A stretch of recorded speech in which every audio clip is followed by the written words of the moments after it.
Hello बच्चे, कैसे हैं आप लोग। उम्मीद करते हैं कि आप लोग अच्छे ही होंगे।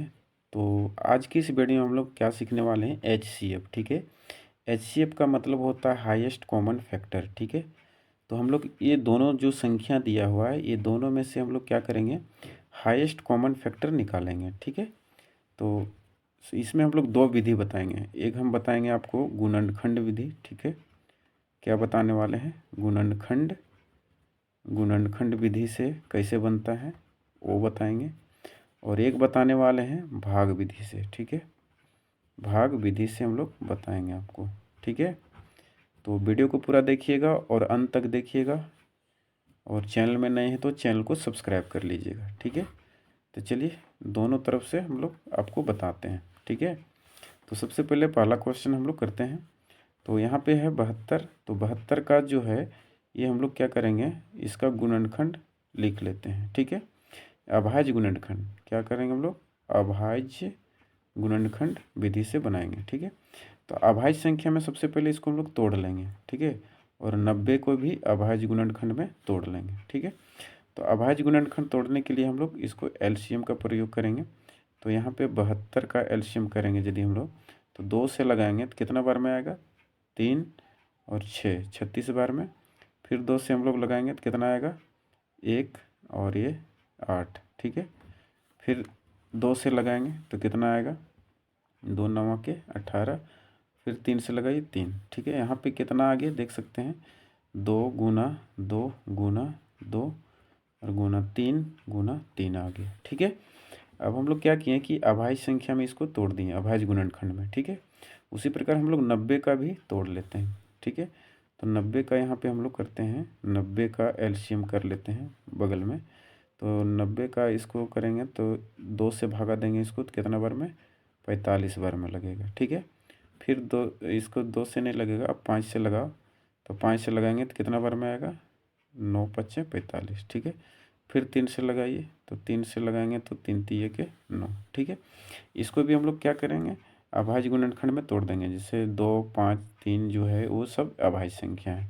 ठीक है, तो यहाँ 2 गुना 5 गुना 3 गुना 3। ठीक है, ये आ गया। अब देखिए दोनों को हम लोग क्या किए हैं, अभाज्य गुणनखंड में तोड़ दिए हैं। ठीक है, अब जो यहाँ पे मिलेगा देख सकते हैं, ये 2 और 2 मिल रहा है, यानी दोनों में जो कॉमन मिल रहा है उसको हम लोग मिला दिए। अब 5 नहीं मिल रहा है तो 5 छोड़ दीजिए, 3 मिल रहा है। ठीक है, तो 3 यहाँ से मिला दीजिए। ठीक है, तो 3 मिल गया और एक और 3 मिल रहा है तो 3 और कॉमन ले लेते हैं हम लोग। ठीक है, तो हम लोग को यहाँ एचसीएफ जो आएगा वो क्या आएगा, तो यहाँ पे इससे 2 निकालिए और इससे भी 3 निकालिए और इससे एक 3 निकालिए। ठीक है, तो 3 दूना 6 होता है, 6 तिया 18। ठीक है, तो इसका राइट आंसर क्या हो जाएगा, 18। ठीक है, तो इसका आंसर 18 हो गया।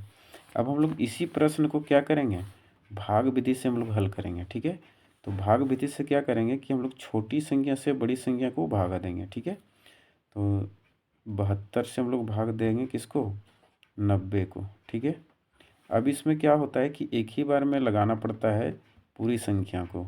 जैसे 2 अंक है, दोनों अंक को लेंगे। अगर 3 अंक रहेगा तो तीनों अंक को लेना पड़ता है। ठीक है, तो यहाँ हम लोग दो संख्या, तो 2 अंक का है तो दोनों को ले लेते हैं एक साथ। तो 72 को एक बार में लगा देते हैं, यहाँ पे 2 बार में ज़्यादा हो जाएगा। तो यहाँ पे हम लोग एक बार में लगाएंगे तो 72 ही होगा। इसको घटा दीजिए तो कितना बचेगा, यहाँ पे इससे बचा 10, 10 में 2 जाएगा तो 8 बचेगा। ठीक है, अब यहाँ पे बचा 8, 8 में 7 जाएगा तो 1 बचा। ठीक है, अब देखिए यहाँ की जो यहाँ पे शेष बच गया। ठीक है, जो शेष फल बचा उसी संख्या से हम लोग क्या करेंगे, इसको भगा देंगे। ठीक है, तो यहाँ पे हम लोग इस 72 को भगा दे देंगे। अब 18 का पहाड़ा में कितना बार में आता है, तो 18 का 18, 18 दूना 36, 18 तिया 54, 18 चौक 72, यानी 4 बार में ये आ जा रहा है। ठीक है, तो इसको हम लोग 72 बार में यानी 72 से लगा के काट देते हैं। तो ये कट के यानी घट जाएगा, ये तो कट गया। ठीक है, अब इसमें कहता है कि जो संख्या अंतिम बार में जिससे भागा लग जाता है वही संख्या क्या होता है, एचसीएफ कहलाता है। तो यहाँ पे एचसीएफ जो हो गया वो क्या हो गया, 18 हो गया। तो देख सकते हैं यहाँ भी 18 आया, यहाँ भी 18 आ गया। ठीक है, तो उम्मीद करते हैं कि समझ में आ गया होगा। अब नेक्स्ट हम लोग एक और प्रश्न है, उसको भी हम लोग आसानी से हल करते हैं। तो यहाँ पे इसका भी लिख लीजिए, ठीक है। तो दूसरा प्रश्न क्या हम लोग के पास, तो दूसरा प्रश्न है 80 और 100, ठीक है। तो इसी प्रकार से कोई भी संख्या रहे तो हम लोग इसी प्रकार से हल कर लेते हैं। सबसे पहले हम लोग गुणनखंड विधि करेंगे, तो 80 बराबर इसका अभाज्य गुणनखंड तोड़ेंगे और 100 का भी अभाज्य गुणनखंड में तोड़ देंगे, ठीक है। तो 80 को हम लोग यहाँ पे एलसीएम कर लेते हैं, ठीक है। तो 80 को एलसीएम करेंगे तो 2 से 4, फिर यहाँ 2 से लगेंगे 2 0, फिर 2 से लगेंगे तो 10, फिर 2 से लगेंगे तो 5, ठीक है। तो इसको लिख दे लीजिए अभाज्य संख्या में, तो 2 गुना 2, 2 गुना 2 गुना के 5, ठीक है। तो यहाँ पे क्या आ गया कि इसका अभाज्य संख्या में ये टूट गया। उसी प्रकार 100 को भी हम लोग कर लेते हैं, 100 का अभाज्य संख्या में तोड़ लेते हैं। तो 2 से 50 बार में, 2 से 25 बार में, ठीक है। और इसको फिर 5 से 25, ठीक है। तो इसको भी हम लोग अभाज्य संख्या में तोड़ लेते हैं, 2 गुना 2, फिर 5 गुना के 5, ठीक है। अब जो कॉमन मिलता है उसको हम लोग क्या करेंगे, घेरा लगा देते हैं। जैसे इसमें ये लगा, इसमें फिर ये लगा और इसमें ये लग गया, ठीक है। तो HCF इसका क्या आएगा, देख सकते हैं। HCF बराबर ये 2 से इससे 2 निकालिए, इससे भी 2 निकालिए और इससे एक 5 निकालिए, ठीक है। तो 2 दूना 4, 4 पच्चीस कितना हो जाएगा 20, ठीक है। तो इस प्रकार से इसका राइट आंसर हो जाएगा आपका 20, ठीक है। अब इसको हम लोग भाग विधि से यहाँ पे बनाते हैं, ठीक है। तो भाग विधि से हम लोग क्या करेंगे कि छोटा से बड़ा को भागा देंगे, ठीक है। तो 80 से हम लोग भागा देंगे किसको, 100 को, ठीक है। यहाँ पे 100 को भागा देंगे तो कैसे कैसे आएगा, इसको 2 बार में लगाते तो ज़्यादा हो जाएगा, इसके लिए 1 बार में लगाइए। तो यहाँ पे 80 लिखिए, ठीक है। इसको घटा दीजिए 0 और 10 में नहीं 8 जाएगा तो 2 बचेगा, ठीक है।